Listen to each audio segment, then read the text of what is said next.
Hello students,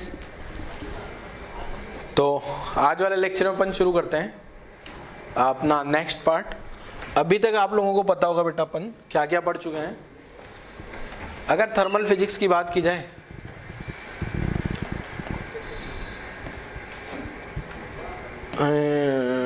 हाँ, thermal physics की बात की जाए बच्चे, थर्मल फिजिक्स अपन पढ़ रहे हैं अभी। और इसमें अपन सबसे पहले तो टेम्परेचर एंड कैलोरीमेट्री वाला पार्ट पढ़े थे। उसके बाद अपन थर्मल एक्सपेंशन वाला पार्ट पढ़ चुके हैं, थर्मल एक्सपेंशन पढ़ चुके हैं। उसके बाद हीट ट्रांसफर भी अपन ने खत्म कर लिया। हीट ट्रांसफर में अपन ने 3 पार्ट पढ़े हैं, conduction, convection, radiation. Conduction, convection, radiation, जो रेडिएशन मैंने लास्ट लेक्चर में खत्म कर दिया था। ठीक है बच्चे। इसके बाद अपन एक पार्ट पढ़ने वाले हैं केटीजी, और यही पार्ट को आज अपन स्टार्ट करने वाले हैं। आज यही पार्ट अपना स्टार्ट होगा और नेक्स्ट एंड लास्ट बचेगा थर्मोडायनेमिक्स। ठीक है, थर्मो। क्लियर है? तो कहानी तो याद है ना आपको, पढ़ क्या रहे हैं अपन, सीक्वेंस क्या है। क्लियर है? तो अभी जो अपन पढ़ रहे हैं बेटा, ये केटीजी पढ़ने वाले हैं। तो गायब करते हैं, ला देते हैं केटीजी को।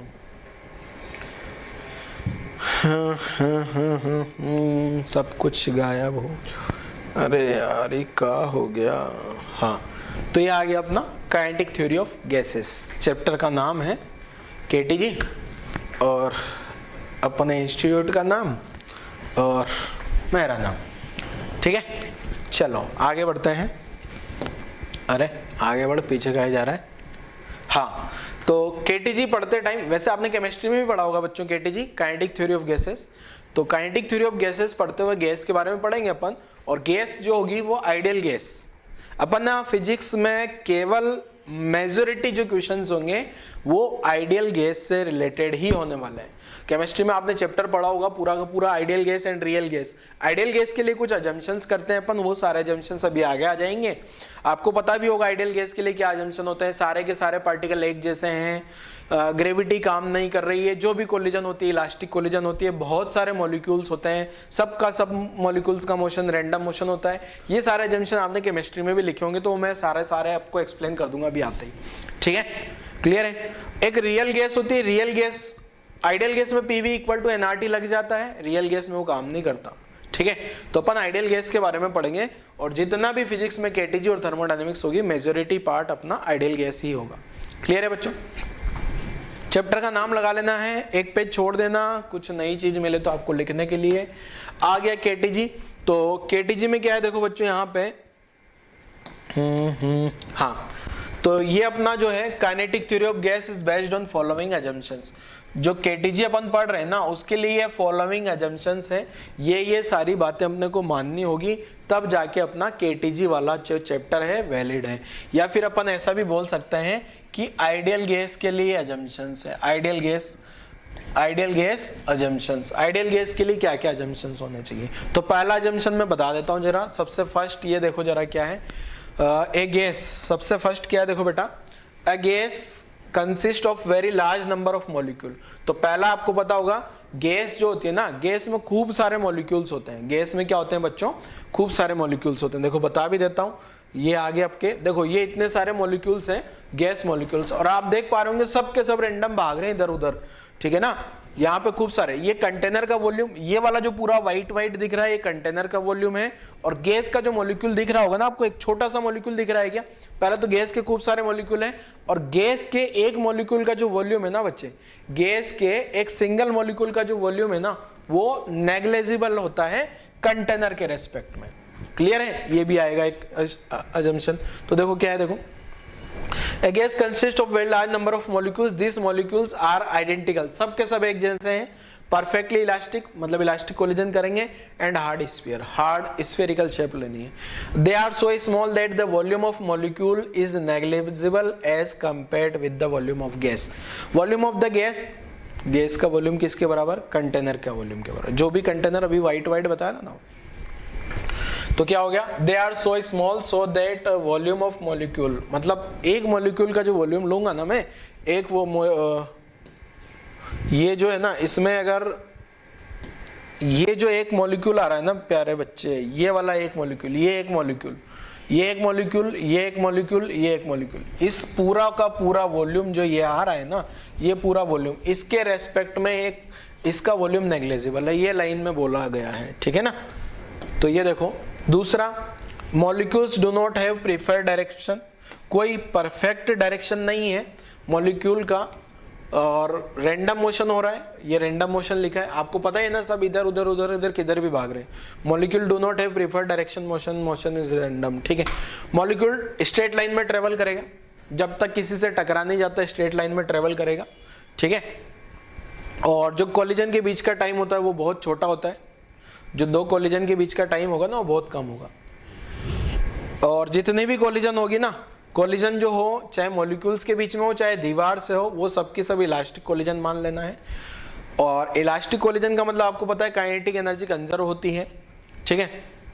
और path travelled by molecule between two collision is called free path, मतलब जब तक कोलिजन, जैसे मान लो ये मॉलिक्यूल ने यहाँ से चलना शुरू किया, यहाँ तक जा रहा है, इधर जा रहा है, यहाँ जा रहा है, और फिर यहाँ कोई दूसरा मॉलिक्यूल रखा है ब्लैक वाला, इससे टकराया, और ये रेड वाला मॉलिक्यूल अब इधर जाने लगा, इधर जाने लगा, इधर जाने लगा, और मान लो यहाँ कोई दूसरा मॉलिक्यूल है ये ब्लू वाला, इससे टकराने के बाद ये रेड वाला मॉलिक्यूल इधर जा रहा है, इधर जा रहा है, इधर जा रहा है, ठीक है।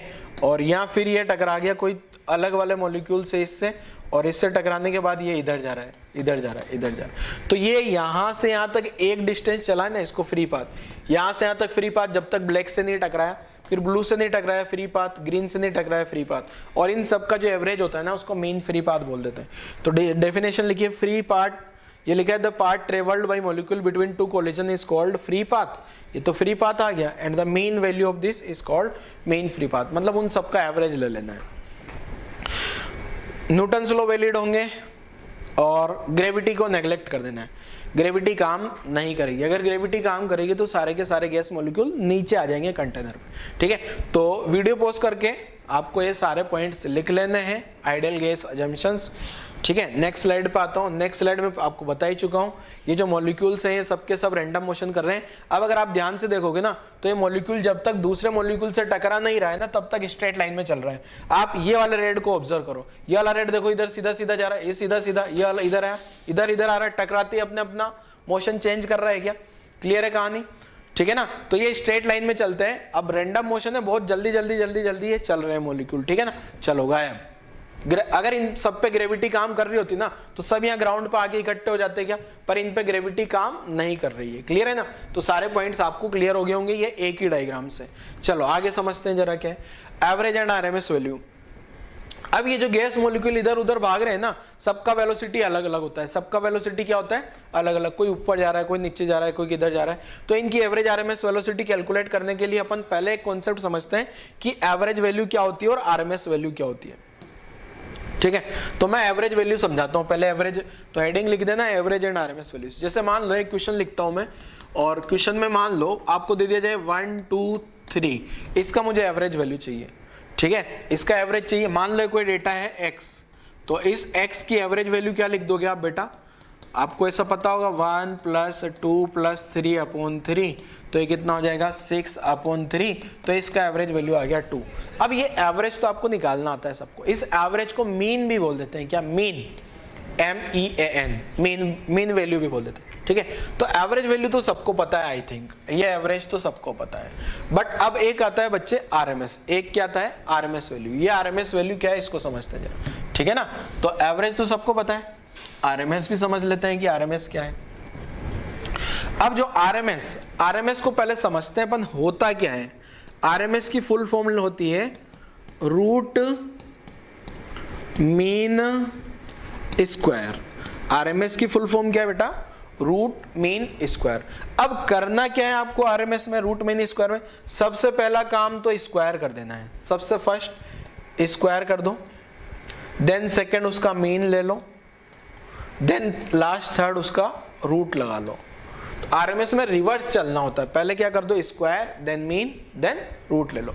तो ये जो एक्स वाला डेटा था ना, उसका अगर आपने सबसे पहले स्क्वायर कर दिया ना, तो 1 स्क्वायर, और 1 स्क्वायर के बाद अगला डेटा आ जाएगा 2 स्क्वायर, फिर अगला डेटा आ जाएगा 3 स्क्वायर। कहानी क्लियर है क्या? अब उसके बाद मीन ले लेना है क्या, इसका जो मीन लूंगा, मीन का मतलब एवरेज होता है क्या, जैसे अभी मैंने आपको यहां पे भी बताया बेटा, ये जो वैल्यू आई ना इसको मैं एक्स मीन भी बोल सकता हूं, एक्स मीन भी बोला जा सकता है या एवरेज भी बोला जा सकता है, ठीक है। तो अब आपको जो है यहाँ क्या करना है बेटा, स्क्वायर तो आपने कर ही दिया, इसके बाद मीन लेना है क्या, तो मीन क्या आ जाएगा, एक्स स्क्वायर की जो मीन वैल्यू है ना, एक्स स्क्वायर की मीन वैल्यू क्या आ जाएगी, देखो। अब एक चीज मैं आपको बता दूं कि जैसे ये एक्स स्क्वायर लिखा है, इसको ऐसा और ऐसा सिंबल बना दिया ना, जैसे मैं यहाँ बनाता हूँ, जैसे ये जो पहले अपन ने एक्स लिखा था ना बेटा, ये एक्स एवरेज, एक्स एवरेज, ये एक्स को अगर मैं ऐसा ऐसा ब्रैकेट में बंद कर दूं ना, इसका मतलब एक्स की एवरेज वैल्यू है। एक्स को मैंने क्या कर दिया, लेस देन ग्रेटर देन वाला, जैसे ये पी होता है, जैसे यहाँ P है, P को ऐसा ब्रैकेट में बंद कर दिया, मतलब ये P जो है ना ये एवरेज पावर हो गया।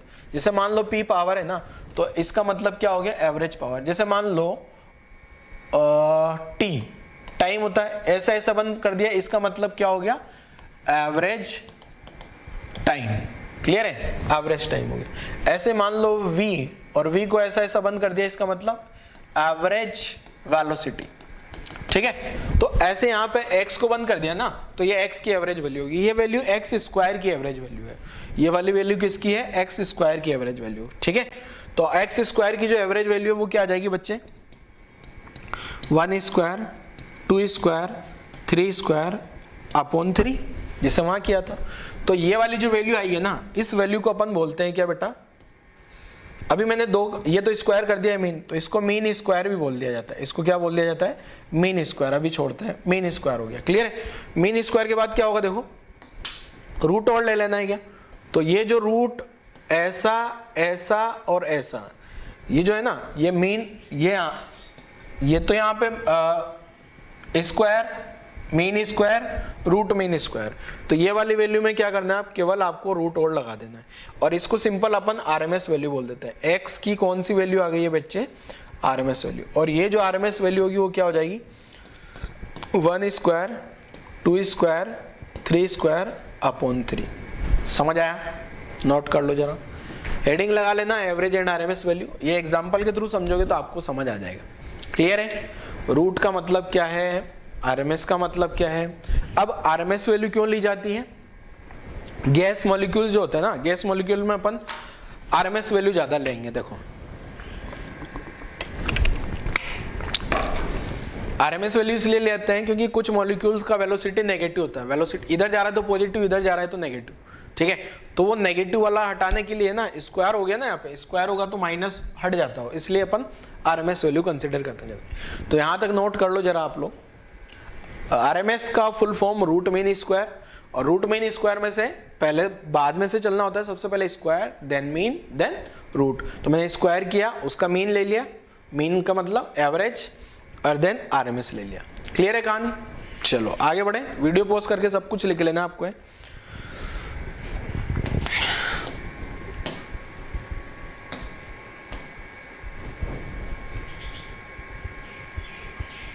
हाँ, तो अब देखो एक और टर्म समझाता हूं आपको, देखो क्या है, आरएमएस मीन लेना सीख गए। अब मैक्सवेल कर्व का एक आइडिया आएगा यहाँ से, ये जो गैस मॉलिक्यूल है ना, सारे के सारे गैस मॉलिक्यूल रेंडमली मूव कर रहे हैं क्या, सारे के सारे गैस मॉलिक्यूल क्या कर रहे हैं, रेंडमली मूव। तो जो मैक्सवेल है ना, उसने साइंटिस्ट है, उसने एक कर्व बनाया, क्या कर्व है उसका आइडिया भी लगेगा आपको। पहले मैं कुछ डेटा देता हूं आपको।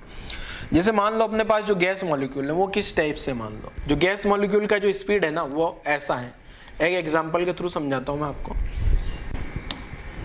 तो ये मैं यहां लिख रहा हूं क्या, स्पीड, एक एग्जांपल के थ्रू समझते, स्पीड ऑफ गैस मॉलिक्यूल्स।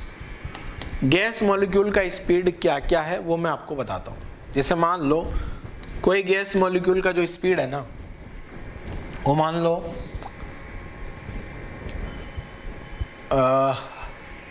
10 है, ठीक है, या फिर किसी का स्पीड रहा होगा 2 मीटर पर सेकेंड, यूनिट नहीं लिख रहा हूं, 2 10 और 10 के बाद बड़ा हुआ, बढ़ क्या है, मान लो किसी का स्पीड 12 आ गया, फिर 13 13, फिर किसी का स्पीड 14 हो गया, ठीक है, 15, 20, 20, 20, 21, एक मिनट, जैसे मान लो किसी का स्पीड 2 था, ठीक है, पहले मॉलिक्यूल का स्पीड क्या बोल दिया मैंने 2, फिर अगला जो मॉलिक्यूल है ना उसका मान लो स्पीड आ रहा है अपने पास 2 के बाद 15, 15, ठीक है, 15 15 के 2 मॉलिक्यूल हो गए, 2 का एक ही मॉलिक्यूल, फिर स्पीड बढ़ाया मान लो 33 के 3 मॉलिक्यूल हो गए, 33, 33, 33, ठीक है, क्लियर है, और फिर स्पीड बढ़ाया, एक सेकंड यहाँ ऐसा करता हूँ, 15, 16, 16 भी एक मॉलिक्यूल, फिर 33, 33, 33 के मॉलिक्यूल्स हो गए, ठीक है, फिर क्या है 4 और मॉलिक्यूल, बहुत सारे गैस में तो खूब सारे मॉलिक्यूल होते हैं ना, तो बहुत सारी स्पीड लिखूंगा मैं, देखो 33 हो गया, फिर मान लो किसी का 41, 42, 48, 49 ऐसा आ रहा है, फिर और बढ़ाया, और स्पीड जो है ना ये मैं इंक्रीजिंग ऑर्डर में, किसी का स्पीड 2 रहा होगा, अब यहाँ किसी का स्पीड मान लो 51, 51, 52, 53, 53, 54, 56, 56, 57, 58 ऐसा है स्पीड, ठीक है, इसके बाद और बढ़ाया, और बढ़ती हुई स्पीड देख रहा हूँ ना मैं, तो मान लेते हैं किसी का 61, 68, 69 आएगा, 72, 78 और 82, ये ऐसी स्पीड आ रही है गैस मॉलिक्यूल की। मान लो मेरे पास जो टोटल गैस मॉलिक्यूल है कितने हो गए, 1, 2, 3, 4 काउंट कर लेना, और इन सब का स्पीड है, वैसे खूब सारे होते हैं पर मैंने इतने कुछ लिमिटेड लिए। अब इनका ये जो स्पीड आ गया, ठीक है, अब क्या करना है अपने को, मैं यहाँ पे आपको एक चीज बताऊंगा, देखो ध्यान से समझना आप लोग, देखो मैं क्या लिख रहा हूं बेटा, यहाँ पे लिख रहा हूं रेंज, यहाँ क्या लिख रहा हूं रेंज, और यहाँ लिख रहा हूं नंबर ऑफ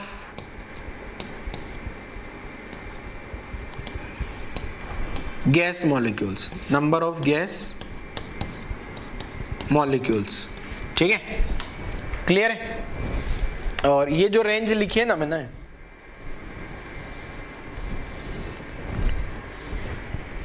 ये लिखा है रेंज ऑफ स्पीड।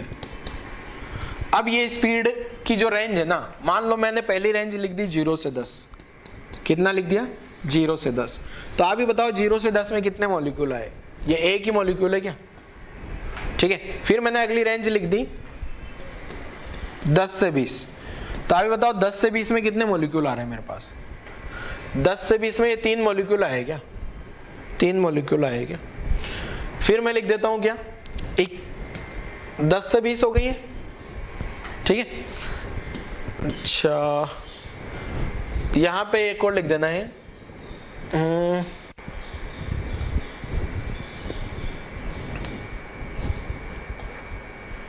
22, 23, 24, 25, ठीक है, और 32,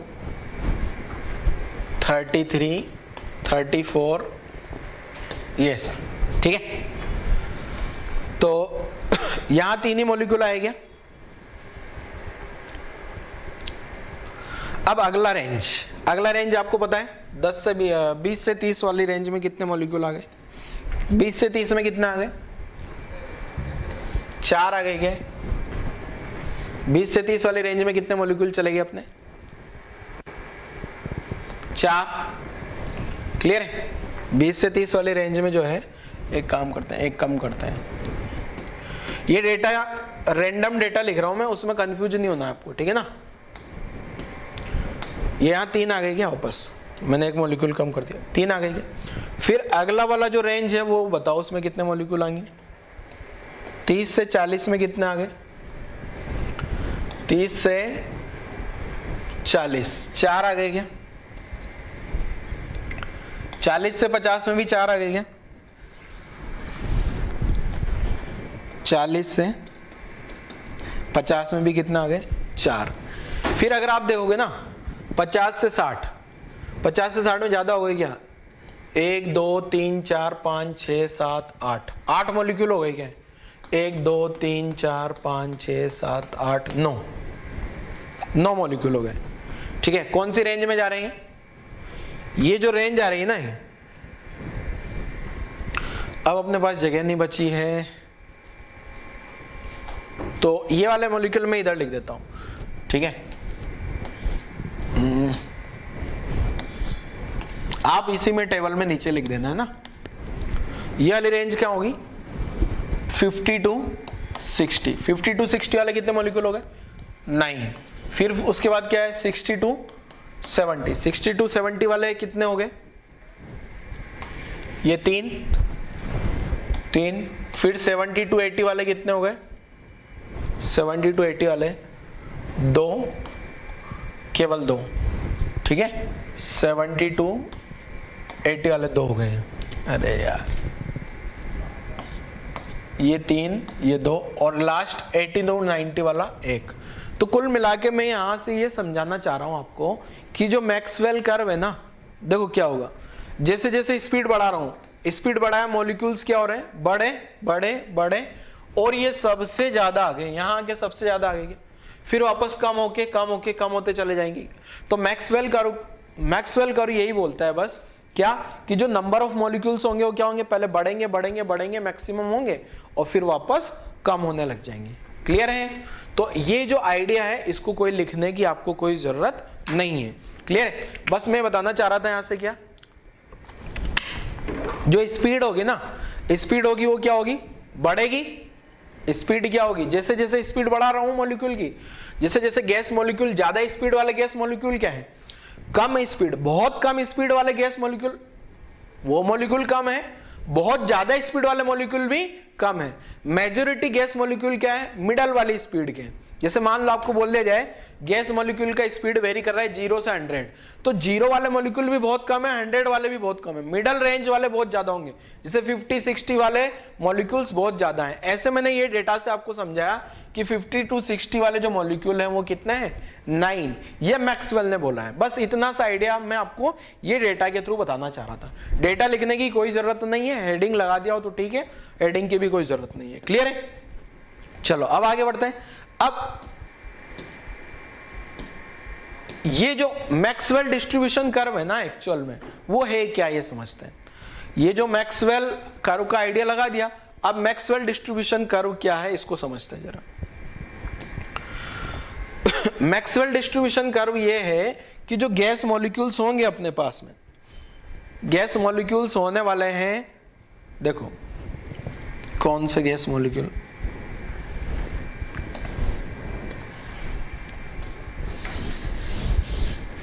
यहां लिख रहा हूं मैं, इधर लिखा है मैंने क्या v मतलब गैस मॉलिक्यूल्स का स्पीड, इधर लिख रहा हूं मैं dn अपॉन dv, ठीक है, dn upon dv। dn upon dv का मतलब क्या है, देखो n तो नंबर ऑफ गैस मॉलिक्यूल है, v स्पीड ऑफ, यहां v लिख देता हूं, v क्या है अपना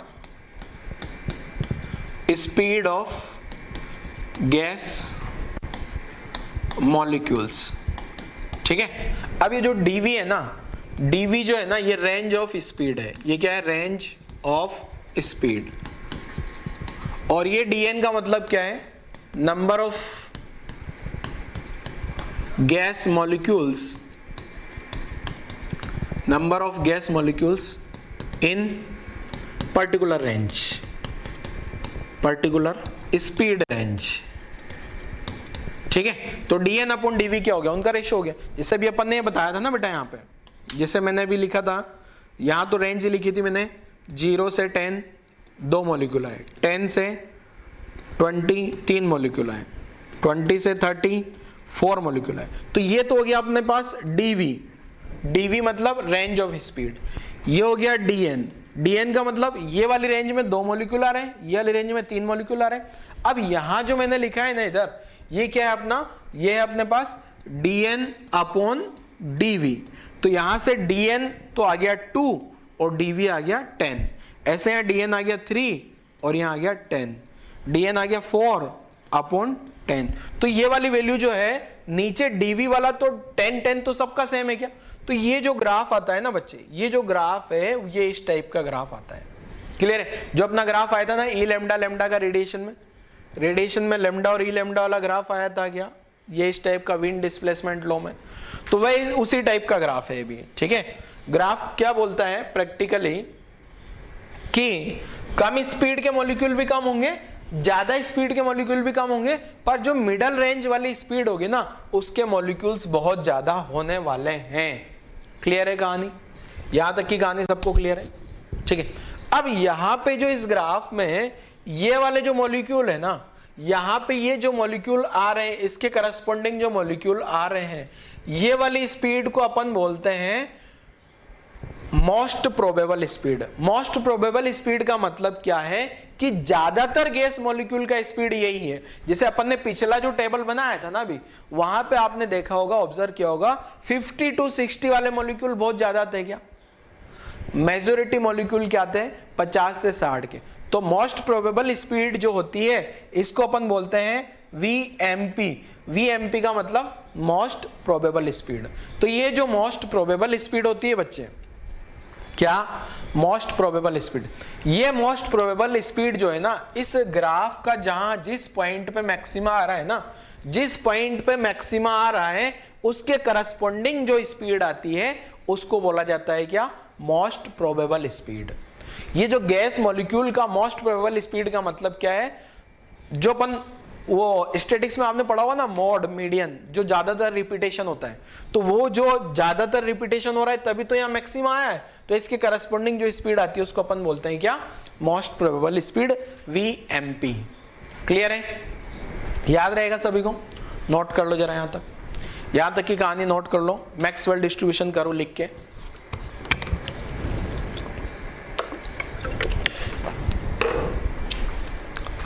वीडियो पॉज करो और नोट कर डालो।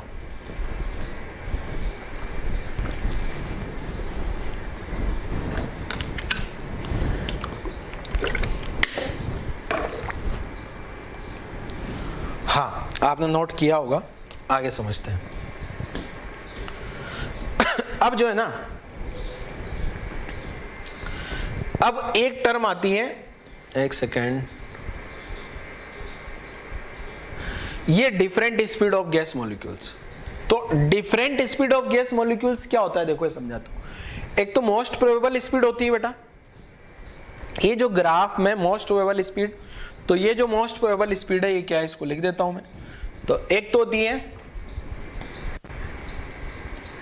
मोस्ट प्रोबेबल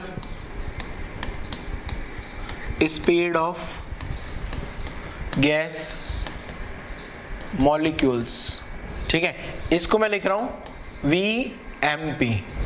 ठीक है। एक होती है बेटा एवरेज स्पीड, एक क्या होती है? Average speed of gas molecules, इसको मैंने V एवरेज लिख देना है। एक होती है RMS स्पीड। RMS की कैलकुलेशन कैसे होगी मैंने समझा चुका कि आपको। एक होती है क्या? RMS speed of gas molecules, VRMS। ठीक है। तो ये इनके सबके फॉर्मूले हैं। जैसे ये जो मोस्ट प्रोबेबल स्पीड है ना, ये ग्राफ का मैक्सिमा आता है क्या? ये जिस पॉइंट पे ग्राफ का मैक्सिमा होगा वो मैक्सिमा के स्पीड करस्पॉन्डिंग जो स्पीड आती है उसको मोस्ट प्रोबेबल स्पीड बोलते हैं। और ये होती है 2RT अपॉन मॉलिक्यूलर वेट। ठीक है, फॉर्मूला याद रहेगा बेटा, 2RT अपॉन मॉलिक्यूलर वेट। ठीक है। ऐसे ही जो ये RMS स्पीड होती है ना बच्चे, केमिस्ट्री में भी पढ़ा होगा आप लोगों ने, 3RT अपॉन मॉलिक्यूलर वेट होती है। ठीक है। ऐसे जो एवरेज स्पीड होगी ना बच्चों, ये फॉर्मूला आपको डायरेक्ट याद रखना है, मैक्सवेल वाले ग्राफ से डायरेक्ट आते हैं, ये डेरिवेशन पे नहीं जाना, आप डायरेक्ट याद रखो बस फॉर्मूला है। ठीक है। 8/पाई, और 8/पाई का जो वैल्यू लिखूंगा ना, वो एवरेज वैल्यू जो है ना ऑलमोस्ट 2.5 आता है। तो आपको यहां से पता लगा होगा, ये जो है ना ये वैल्यू आती है 2.5 के आजू बाजू, 2.5 RT अपॉन मॉलिक्यूलर वेट। तो आपको यहां से पता लगा होगा कि सबसे ज्यादा स्पीड जो है ना वो RMS स्पीड आ रही है गैस, उसके बाद में एवरेज आ रही है, और मोस्ट प्रोबेबल स्पीड जो है ना बच्चे वो सबसे कम है। मोस्ट प्रोबेबल स्पीड सबसे कम है। अच्छा, कभी कभी क्वेश्चन में कंफ्यूज करने के लिए आपको एवरेज स्पीड ना लिख के एवरेज वेलोसिटी लिख दिया जाएगा। Average velocity of gas molecules, तो उसका आंसर होगा 0।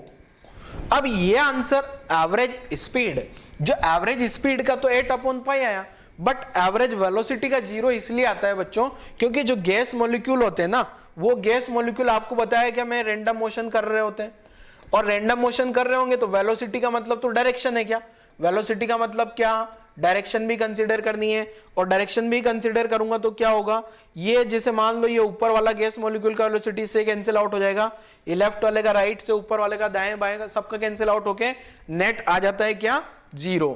क्यों आता है 0? Due to random motion. ठीक है, random motion of gas molecule, gas molecule का रैंडम मोशन हो रहा है तो एवरेज वेलोसिटी क्या आ जाता है, 0।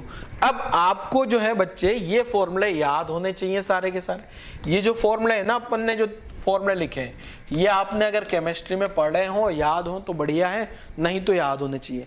अभी मैं इनमें एक एक टर्म समझा दूंगा कि कौन सी टर्म किसको रिप्रेजेंट कर रही है। आर गैस कांस्टेंट होता है, टी टेम्परेचर होता है, एमडब्ल्यू मॉलिक्यूलर वेट होता है।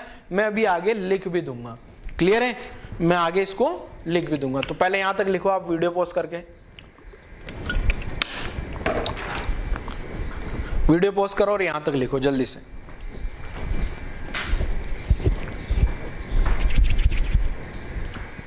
चलो लिख लिया होगा आपने।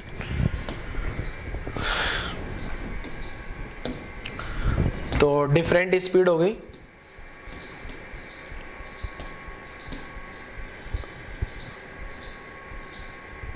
अब ये जो डिफरेंट स्पीड है ना बेटा, ये different speed of gas molecule, ये तो मैंने बता ही दिया आपको इनका। अब इनमें क्या है ना, अलग अलग फॉर्मेट भी हो सकते हैं बेटा। ठीक है, अलग अलग फॉर्मेट क्या हो सकते हैं, देखो हाँ देखो, ये जो RT अपॉन मोलिकुलर वेट लिखा है मैंने, यहां क्या लिखा है, मैं अब यहां आपको एक एक टर्म समझा रहा हूं। मैंने लिखा है ना RT अपॉन मोलिकुलर वेट, इसकी जगह KT बाई स्मॉल m भी लिखा जा सकता है, और इसकी जगह P अपॉन रो भी लिखा जा सकता है। क्लियर है? अब यहाँ क्या कौन कौन सी टर्म किस किस को रिप्रेजेंट कर रहा है वो लिख देता हूं। T जो है ना, यहाँ है बेटा temperature of gas, temperature of gas, और जो T हमेशा लिया जाएगा ना वो केल्विन में लिया जाएगा। किस में लिया जाएगा? इन केल्विन। ठीक है, T तो टेम्परेचर हो गया, कोई दिक्कत नहीं। P जो है ना बच्चे, ये है यहाँ पे क्या, प्रेशर ऑफ गैस, और जो प्रेशर ऑफ गैस लेंगे ना अपन, ये लेंगे इन न्यूटन पर मीटर स्क्वायर। अब अपन ने फ्लूइड में पढ़ा है, अगर कभी प्रेशर 1 atm दे दिया जाएगा तो उसको अपन क्या लिख देंगे, 10⁵ न्यूटन पर मीटर स्क्वायर या पास्कल, और ये होता है कितना, 760 टोर। ठीक है, 1 टोर का मतलब आपको पता होगा, 1 टोर का मतलब क्या है, 1 mm ऑफ Hg। ठीक है, ये सारी कहानी आपको पहले से पता है। क्लियर बच्चे? अब जो है आगे बढ़ते हैं। दो चीजें तो अपन ने क्लियर कर लिया, ये T टेम्परेचर है और P प्रेशर है। ये जो रो है ना बेटा, ये है डेंसिटी ऑफ गैस। ये क्या है? Density of gas. गैस का डेंसिटी क्या होगा? क्लियर है? क्वेश्चन में दिया होगा तो डेंसिटी लिख देंगे। P प्रेशर आ गया, और M लिख देता हूं क्या। अब डेंसिटी ऑफ गैस जो होगा ना, ये कौन सा यूनिट में होगा बेटा, इन kg पर मीटर क्यूब। ठीक है, M क्या है ये ध्यान रखना, मास ऑफ गैस नहीं है, mass of 1 molecule of gas, mass of 1 molecule of gas, 1 molecule of gas. Gas के एक मॉलिक्यूल का मास कितना आ रहा है, और ये जो एक मॉलिक्यूल का मास होगा ना, ये कौन सी यूनिट में लिखना है आपको, केजी में। ठीक है, एक मॉलिक्यूल का मास केजी में। क्लियर है? ध्यान रखना है। एम आ गया, सब कुछ मतलब मैं ऐसा ही यूनिट में लिख रहा हूं, सब कुछ किस में लिख रहा हूं, ऐसा यूनिट में। अब क्या बच्चा बच्चे यहां पे, आर। आर जो होता है, ये होता है गैस कांस्टेंट, गैस कांस्टेंट। अब देखो, आर को नाम तो सबने सुना है, आप लोगों ने आर का नाम सबने सुना है, और आर की अलग अलग वैल्यूज होती है। जैसे हो सकता है किसी को वैल्यू पता हो 8.314, किसी को 2 पता हो, किसी को वो पावर 10 पावर वाली वैल्यू बताओ। तो मैं जो फिजिक्स वाली वैल्यू बता रहा हूं ना बेटा, वो आपको याद रखनी है। फिजिक्स बोले तो एमकेएस वाला वैल्यू, ये होती है क्या, 8.314, ठीक है। और ये जो होगी ना, ये होगी जूल पर मोल केल्विन, ठीक है। अब अगर आप जूल को कैलोरी में कन्वर्ट करना चाहो तो आपको पता है 4.2 का डिवाइड हो जाएगा, तो ये आजू बाजू 2 के अप्रोक्स आ जाएगी, कैलोरी पर मोल केल्विन। पर एक चीज ध्यान देना, फिजिक्स है, इसका मतलब ये वाला वैल्यू लेना होगा, कैलोरी वाला वैल्यू आपको नहीं लेना है, क्लियर है, ध्यान रखना। अब मैं जो आर का वैल्यू लूंगा ना क्वेश्चन में, हमेशा मैं क्या करूंगा बेटा, 25/3 लिख दिया करूंगा। 25/3 लिखने पे मेरे को क्या बेनिफिट होगा, कैलकुलेशन आसान रहेगी, 3 का फैक्टर आएगा 25/3। तो आपको ये आर का ये वाला वैल्यू जो है ना बच्चे, ये वाला आर का वैल्यू आपको रट लेना है हर एक न्यूमेरिकल के लिए। अब क्या बचा अपने पास, क्या क्या कवर हो गया, टी गया, पी, रो, एम, के गया। अब क्या आ रहा है अभी, यहां तक की कहानी लिखो, फिर और समझाता हूं, और कौन सी टर्म किसको रिप्रेजेंट कर रही है वो भी समझा देता हूं। पहले यहां तक लिखो बेटा, वीडियो पॉज करो और यहां तक लिखो। हाँ लिख लिया होगा। अब देखो यहां पे जो है ना, इधर भी गायब कर देता हूं,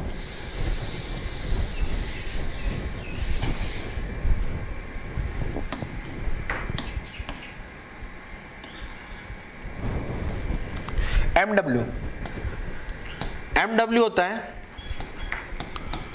मॉलिक्यूलर वेट, या इसको मोलर मास भी बोल सकते हो of gas.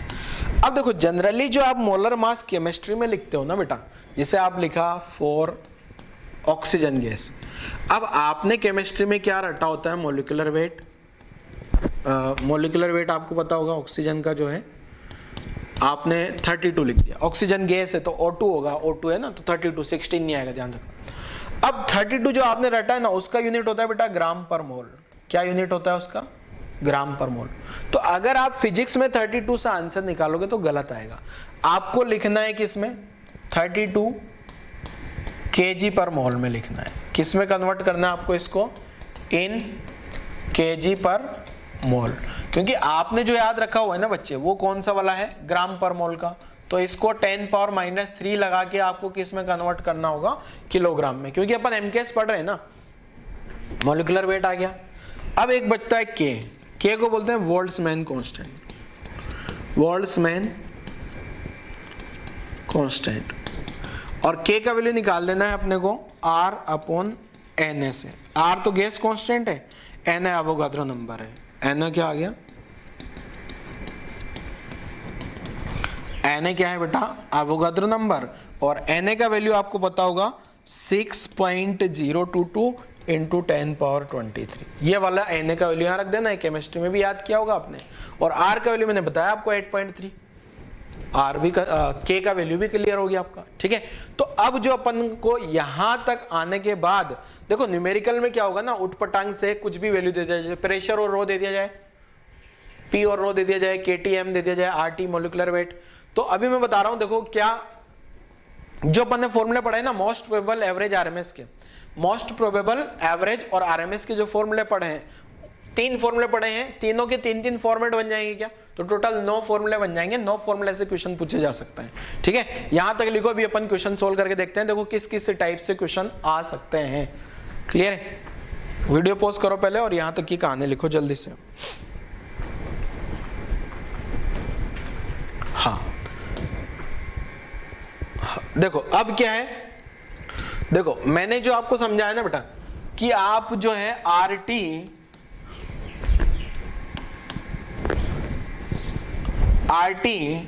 Upon molecular wait,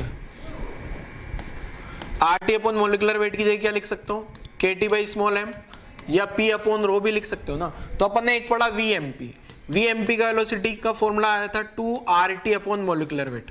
तो RT अपॉन मॉलिक्यूलर वेट की जगह क्या लिख दूं मैं, KT/m, ऐसा भी लिख सकता हूं, या P/रो, P प्रेशर है, रो डेंसिटी है। ऐसी एवरेज स्पीड का फॉर्मूला भी क्या क्या बन गया अपने पास, 8/π आया था ना यहाँ पे, 8/π RT अपॉन मॉलिक्यूलर वेट। तो इसके भी 3 फॉर्मेट बन जाएंगे बेटा, 8/π KT/m √8/π P/रो, ऐसे आरएमएस के भी 3 फॉर्मेट बन जाएंगे क्या, V RMS √3 RT upon molecular weight, एक फॉर्मेट √3 KT/m √3 P/ρ, ठीक है। तो ये अगर ये वाला रिलेशन आपको पता होगा ना बच्चे, ये वाला रिलेशन, और पहले फॉर्मूले बता दिए थे मैंने, पहले ये तीन फॉर्मूले अपन ऑलरेडी पढ़ चुके हैं क्या, ये 3 फॉर्मूले अगर आपको पता है तो ये वाले फॉर्मेट तो आप बना सकते हो क्या खुद से, तुरंत से, क्लियर है। तो ये भी नोट कर लो जल्दी से, ठीक है। फिर न्यूमेरिकल पे आ जाते हैं। देखो न्यूमेरिकल सेक्शन में क्या है, देखो बेटा इसके न्यूमेरिकल्स कर लेते हैं। न्यूमेरिकल तो पहला न्यूमेरिकल देखो बहुत आसान सा है बेटा, क्या है न्यूमेरिकल में देख लेते हैं जरा। कैलकुलेट मोस्ट प्रोबेबल स्पीड पता करनी है हीलियम गैस के लिए, टेम्परेचर 27 दिया है। वीडियो पॉज करो, ट्राई करो, मोस्ट प्रोबेबल का फॉर्मूला अप्लाई कर दो, आंसर आ जाएगा।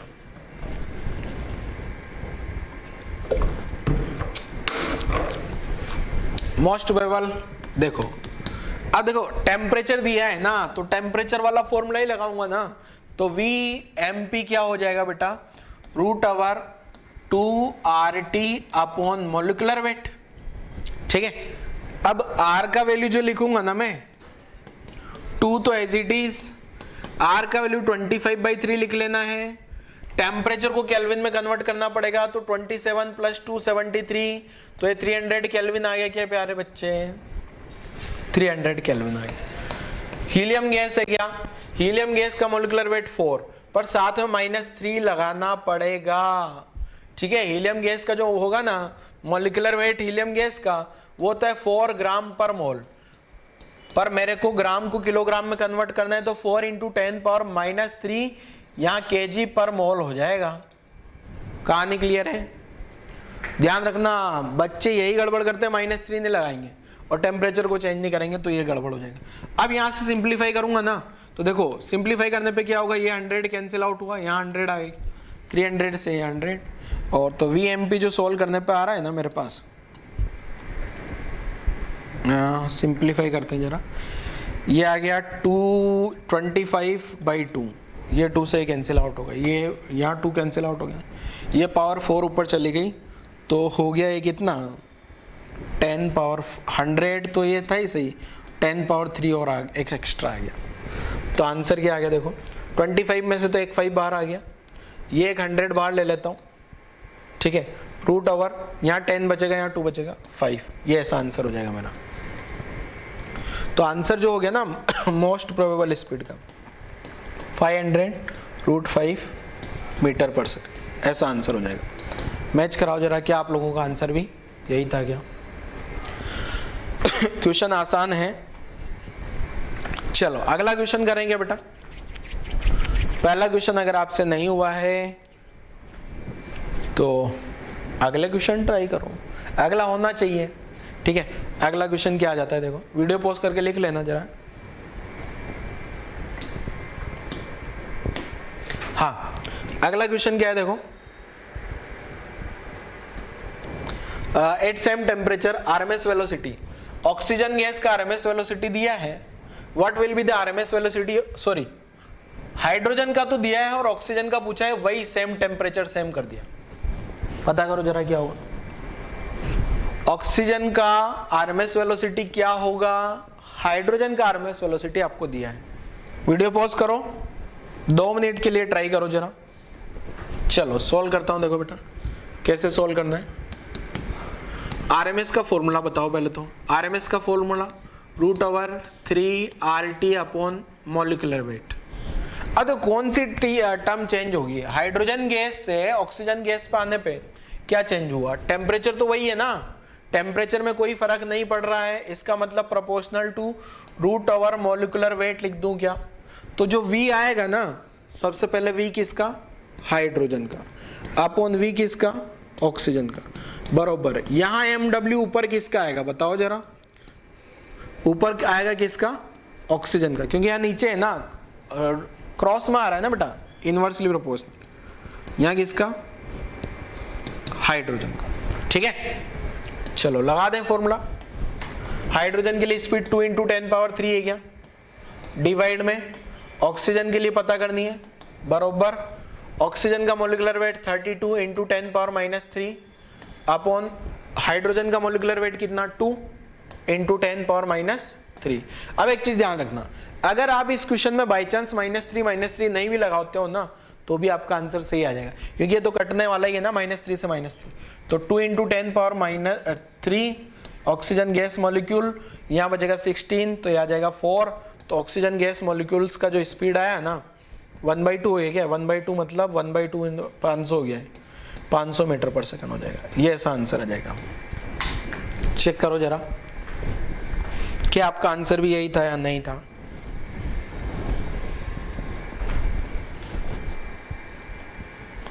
चलो अगला क्वेश्चन, वीडियो पॉज करके लिख लेना होता है वरना चला जाएगा। अगला क्वेश्चन क्या है, ध्यान से समझना। On increasing the temperature of gas fill in close container, कितना 4% टेम्परेचर बढ़ा दिया तो एवरेज स्पीड कितना परसेंट बढ़ जाएगी? एवरेज स्पीड कितने परसेंट से बढ़ जाएगी? Average speed of gas molecule increase by कितना? ठीक है, टेम्परेचर कितना 4% बढ़ाया। देखो हिंट देता हूं बेटा, देखो क्या है, आरएमएस वेलोसिटी क्या है, रूट ओवर नहीं एवरेज, एवरेज वेलोसिटी 8/पाई RT अपॉन मोलिकुलर वेट। तो इसको ऐसे लिख दूं क्या मैं, रूट ओवर 8/पाई R upon molecular weight T power half.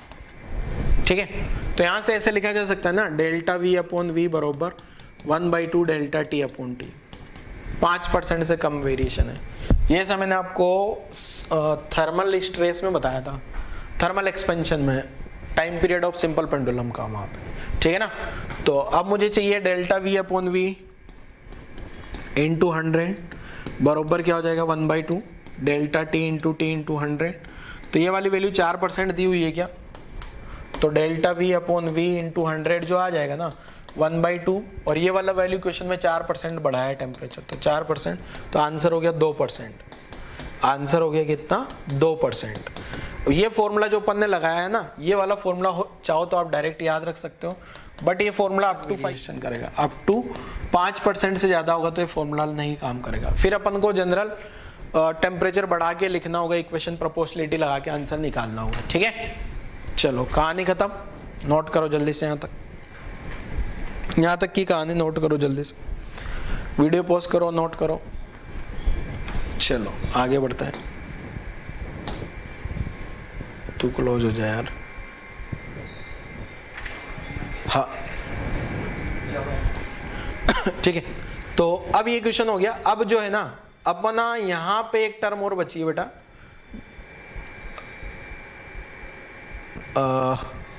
Maxwell distribution curve. ठीक है, अब एक टर्म समझते हैं। एक टर्म क्या है देखो, नेक्स्ट, ये जो मैक्सवेल कर्व का एरिया होता है ना,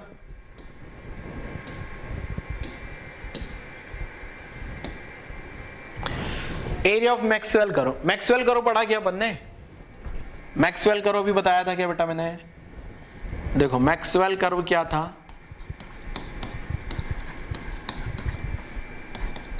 ये ऐसा था क्या, यहां V आया, यहां था dN अपॉन dV, ये इस टाइप का आया क्या? अब इसका जो एरिया होगा ना, area of Maxwell curve, area of Maxwell curve थोड़ा सा प्रॉब्लमेटिक वाला है, पर आपको डायरेक्ट याद रख लेना है। मैं लिख दूंगा अभी डायरेक्ट, क्या है देखो, इंटीग्रेशन y dx लिख देते हैं क्या अपन, जिसको इंटीग्रेशन आता है। ठीक है, y की जगह क्या आ रहा है dn upon dv into d, और x की जगह v आ रहा है क्या, तो dv से dv गायब, इंटीग्रेशन dn, और ये आ गया n मतलब नंबर ऑफ गैस मॉलिक्यूल। अब जिसको ये इंटीग्रेशन वाली कहानी नहीं समझ आती है ना, तो आप डायरेक्ट याद रखो क्या, एरिया ऑफ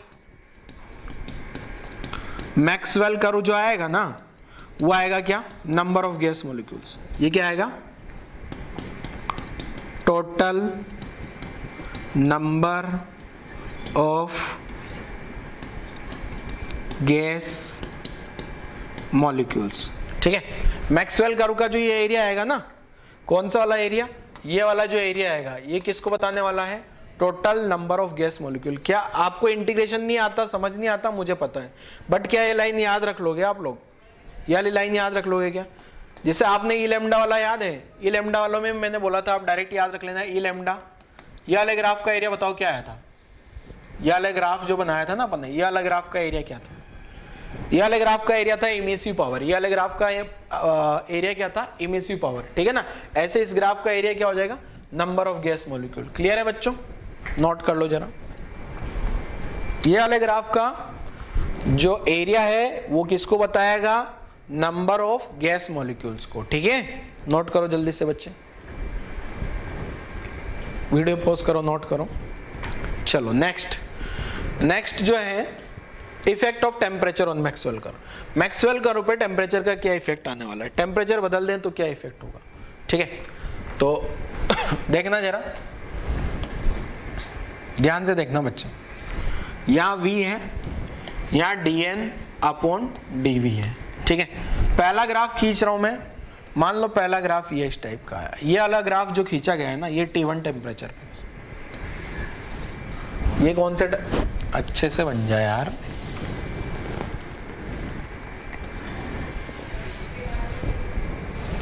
ये जो ग्राफ खींचा गया है ना, ये कांस्टेंट टेम्परेचर T1 पे खींचा गया है, ये T1 टेम्परेचर पे खींचा गया। कौन सा टेम्परेचर पे, T1। अब मैं क्या करता हूं, टेम्परेचर बढ़ा देता हूं। अब सुनना ध्यान से, इधर देखोगे तो समझ आएगा। मान लो एक कंटेनर है और इस कंटेनर के अंदर गैस मॉलिक्यूल्स हैं, मान लो 100 डिग्री सेंटीग्रेड पे। अब मैंने नीचे आग लगा दी, आग लगा के टेम्परेचर 1000 डिग्री सेंटीग्रेड कर दिया। तो ये बताओ क्या इसके अंदर के जो मॉलिक्यूल्स हैं, नंबर ऑफ गैस मॉलिक्यूल्स वो बदल गया, वही रहेगा, नंबर ऑफ गैस मॉलिक्यूल्स बदल गया, वही रहेंगे, वही रहने वाले हैं। क्या नंबर ऑफ गैस मॉलिक्यूल्स वही रहने वाले हैं, मतलब ग्राफ का एरिया वही आएगा। अब ग्राफ का एरिया वही आएगा, बट मुझे पता है कि टेम्परेचर बढ़ाने पे क्या होगा, मुझे ये पता है कि टेम्परेचर बढ़ाऊंगा तो मोस्ट प्रोबेबल स्पीड बढ़ जाएगी क्या, और ये यहां पे ये वाली जो स्पीड आती है ना, इसके करस्पॉन्डिंग जो स्पीड आई वो स्पीड होती है अपनी कौन सी, मोस्ट प्रोबेबल स्पीड। मैक्सिमा के करस्पॉन्डिंग जो स्पीड आएगी वो कौन सी है, मोस्ट प्रोबेबल स्पीड। क्लियर है सबको, यहां तक की कहानी क्लियर है। अब टेम्परेचर बढ़ाने पे, मान लो मैंने टेम्परेचर बढ़ा के चेंज कर दिया, ठीक है। अब टेम्परेचर बढ़ाऊंगा तो मोस्ट प्रोबेबल, ये वाला पॉइंट आगे आ जाएगा क्या, अब ये वाला पॉइंट आगे आएगा, बट ग्राफ नीचे शिफ्ट होता है, ये इस टाइप से हो जाता है ग्राफ शिफ्ट। ये टेम्परेचर T2 मान लिया, और ये इसका अलग वाला, इसका जो है मोस्ट प्रोबेबल स्पीड आ गया T2 पे, VMP2। VMP2 का मतलब टेम्परेचर 2 पे स्पीड आई, MP1 का मतलब टेम्परेचर 1 पे स्पीड जो आ रही है, ठीक है। अब ये ग्राफ मोस्ट प्रोबेबल स्पीड बढ़ गई, मतलब मोस्ट प्रोबेबल स्पीड बढ़ गई, मतलब ग्राफ किधर शिफ्ट हुआ, मोस्ट प्रोबेबल स्पीड बढ़ गई ना, टेम्परेचर बढ़ाने पे मोस्ट प्रोबेबल स्पीड बढ़ाई, तो ग्राफ किधर शिफ्ट होगा, कर्व राइट में शिफ्ट हुआ, किधर, राइट में शिफ्ट हुआ। क्लियर है। साथ में जो टेम्परेचर बढ़ाने पे number of gas molecule same रहेगा क्या, नंबर ऑफ गैस मॉलिक्यूल्स ये सेम रहने वाले हैं, इसलिए जो ग्राफ होगा वो डाउन में शिफ्ट हुआ है। वो ग्राफ किधर शिफ्ट हुआ, डाउन में। ये जो ब्लैक कलर वाला है ना, ये जो T2 टेम्परेचर है, T2 टेम्परेचर जो है वो ग्रेटर देन T1 है, T2 जो है वो ग्रेटर देन क्या है बेटा, T1, ठीक है। ये वाला जो टेम्परेचर है ना, यहाँ पे जो मोस्ट प्रोबेबल स्पीड आ रही है VMP2, ठीक है। ये जो मोस्ट प्रोबेबल स्पीड आई अपने पास क्या, VMP2। टेम्परेचर बढ़ गया है, मोस्ट प्रोबेबल स्पीड भी बढ़ जाएगी। क्लियर है। तो टेम्परेचर बढ़ाने पे ग्राफ किधर शिफ्ट होगा, राइट शिफ्ट होगा। राइट शिफ्ट क्यों हुआ, मोस्ट प्रोबेबल स्पीड बढ़ गई है। नीचे क्यों शिफ्ट हुआ, क्योंकि मुझे एरिया सेम रखना है। अगर मैं उतना ही बराबर का रखता ना पीक, तो एरिया बढ़ जाता क्या, बट मुझे एरिया क्या करना है, सेम, इसलिए इसको डाउन में शिफ्ट होता पड़ता है, क्योंकि एरिया तो सेम है ना। टेम्परेचर बढ़ाने पे गैस मॉलिक्यूल थोड़ी बढ़ जाएंगे, कोई कंटेनर के गैस मॉलिक्यूल तो उतने ही रहने वाले हैं क्या। ठीक है, कहानी समझ आई, कुछ कुछ नोट कर लो तो यहां तक की कहानी। वीडियो पॉज करो, नोट करो। चलो आगे बढ़ते हैं। अब एक और ग्राफ होता है वो आसान सा, देखो क्या है ग्राफ। हाँ, ये जो मैक्सवेल कर्व बनाया ना अपन ने, v ये आ गया अपना dn अपॉन dv, ये जो ग्राफ आया ना यहां से, आपने ये ग्राफ ये सा समझ लिया, ये। अब मुझे मोस्ट प्रोबेबल स्पीड चाहिए, तो इसके करस्पॉन्डिंग तो स्पीड कौन सी आ गई है, vmp, और मुझे पता है आरएमएस स्पीड सबसे ज्यादा होती है क्या, तो यहाँ की स्पीड कौन सी हो जाएगी बेटा है आरएमएस, और इस पॉइंट की स्पीड कौन सी हो जाएगी एवरेज। क्लियर है? तो आपको अगर क्वेश्चन दे दिया जाए ना कभी भी, तो आपको क्या करना होगा, इस मैक्सिमम वाले पॉइंट के करस्पॉन्डिंग स्पीड देखोगे तो वो कौन सी स्पीड आएगी, मोस्ट प्रोबेबल स्पीड। तो ये लास्ट एक ग्राफ और बना लो, ठीक है। तो टेम्परेचर बढ़ाने पे ये सारी स्पीड बढ़ती है ना, तो टेम्परेचर बढ़ाने पे ग्राफ राइट में शिफ्ट होगा, क्योंकि टेम्परेचर बढ़ाने पे आपको पता है ना वीएमपी क्या होती है, वीएमपी जो है most probable speed root over 2RT upon molecular weight है क्या। तो टेम्परेचर बढ़ाऊंगा तो अगर मैं टेम्परेचर बढ़ाऊंगा तो मोस्ट प्रोबेबल स्पीड बढ़ेगी क्या, और मोस्ट प्रोबेबल स्पीड बढ़ेगी तो ग्राफ राइट में शिफ्ट होगा, आरएमएस एवरेज सब कुछ आगे शिफ्ट हो जाएगा, साथ में ग्राफ नीचे शिफ्ट हो जाएगा। नीचे शिफ्ट इसलिए होगा क्योंकि एरिया सेम रखना है, ठीक है। ये नोट करो जल्दी से, आज का लेक्चर अब खत्म करते हैं, बहुत बड़ा लेक्चर हो गया शायद। चलो खत्म, तो सारी चीजें मैंने पढ़ा दी है आपको, शायद तक सारी पीपीटी कवर हो चुकी है। यहाँ से शुरुआत करी थी, ये आपने लिख लिया होगा, फिर ये इसको लिखने की जरूरत नहीं है। एवरेज आरएमएस समझा दिया, मैक्सवेल कर्व का आइडिया बता दिया, डिस्ट्रीब्यूशन कर्व बता दिया, टेम्परेचर का इफेक्ट बता दिया, right shift down shift, right temperature बढ़ाने पे एमपी बढ़ा, डाउन एरिया सेम रखना है, गैस मॉलिक्यूल वही है, डिफरेंट स्पीड वाले फॉर्मूले बता दिया, न्यूमेरिकल हो गया, ये वाला हो गया, ये वाला हो गया। थैंक यू, चलो कहानी खत्म, ठीक है। अच्छा, तो आज वाला लेक्चर यहीं क्लोज करते हैं।